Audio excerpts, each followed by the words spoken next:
IKEA నుంచి కొత్త table వచ్చేసిందండి. As you all know, Mahira table ఏదైతే ఉందో స్టడీ టేబుల్, రెడ్ టేబుల్ మేము వాడేస్తున్నాము వర్క్ పర్పస్ లో. బట్ తనకి స్టడీ పర్పస్ లో ఇబ్బంది అవుతుంది బాగా. అంటే రాసుకోవాలి అన్నా, చదువుకోవాలి అన్నా, ఏదైనా వర్క్ చెప్పినా కూడా తనకి స్టేబుల్ గా ఒక ప్లేస్ దొరకట్లేదు. కొంచెం కింద కూర్చుని, పైన కూర్చుని, సోఫాలో కూర్చుని రాస్తుంది. బట్ అది ప్రాపర్ వేలో ఉండట్లేదు. సో చాలా రోజుల నుంచి చూస్తున్నాము. ఫైనల్లీ ఆఫర్ పెట్టాడు కదా రీసెంట్ గా, అందుకే ఆర్డర్ చేసాం అనమాట. అయితే రెడ్ కలర్ చూస్తున్నాము, ఎందుకంటే తన చైర్ రెడ్ కలర్ కాబట్టి. బట్ దొరకలేదు. గ్రీన్ అండ్ వైట్ ఉన్నాయి. వైట్ అసలు డెఫినెట్లీ ఆగదు, సమస్య లేదు. సో గ్రీన్ ఆర్డర్ చేసాము. ఇది ఫిట్ చేసి ఎలా ఉందో చూసేద్దాం. రెడ్ టేబుల్ పర్చేస్ చేసినప్పుడు చక్కగా కార్డ్బోర్డ్ లో పెట్టించాడు. బట్ ఈసారి అయితే మొత్తం కవర్ కి వ్రాప్ చేసి ఇచ్చాడు. సైడ్ చిన్నగా స్క్రాచెస్ కూడా పడ్డాయి. వాట్ ఐకియా, ఇంకా ప్యాక్ చేయాలి కదా, షిప్పింగ్ చార్జెస్ కూడా తీసుకుంటున్నారు కదా. అనుకోండి, ఇదైతే టేబుల్ బేస్ అనమాట. టేబుల్ లెగ్స్ వచ్చి సపరేట్ ఇస్తాడు. మనకి 4 కోన్స్ లాగా వస్తాయి అనమాట, సిలిండర్స్ లాగా. వాటిని ఇక్కడ అటాచ్ చేసుకోవాలి. అండ్ స్క్రూ ఉంటుంది ఇక్కడ. ఇదిగోండి, స్క్రూస్ అయితే ఇట్లా ఉంటాయి అనమాట. డబల్ సైడ్ ఉంటాయి, పైన కింద. ఒక సైడ్ ఏమో మనం లెగ్స్ కి అటాచ్ చేస్తాము, స్క్రూ చేస్తాము. ఇంకొక సైడ్ ఏమో టేబుల్ కి అనమాట.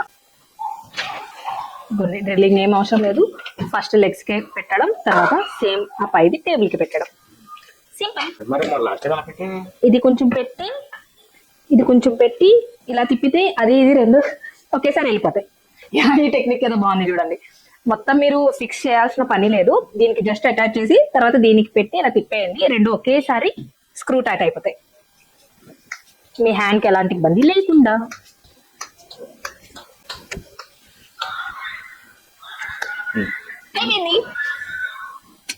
సింపుల్. అప్పుడప్పుడు మోకాలు కూడా వాడాలి. ఒకటే నేను తిప్పలేను, నేను కూర్చుంటాను, మీరు తిప్పండి. చేతులు ఎప్పొచ్చినాయి. That's it. టేబుల్ అయితే రెడీ అయిపోయిందండి.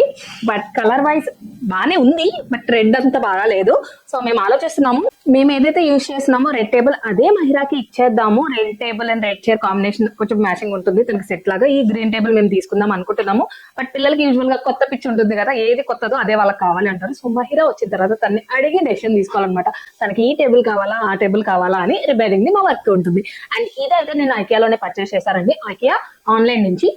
విత్ షిప్పింగ్ నాకు 2084 రూపీస్ అరౌండ్ పడింది. సో ప్రోడక్ట్ అయితే చాలా బాగుంది. ఆల్రెడీ ఆ టేబుల్ నేను 2 years నుంచి యూజ్ చేస్తున్నాను. పిల్లలకి మంచిగా ఆగింది. So if you want you can try this one.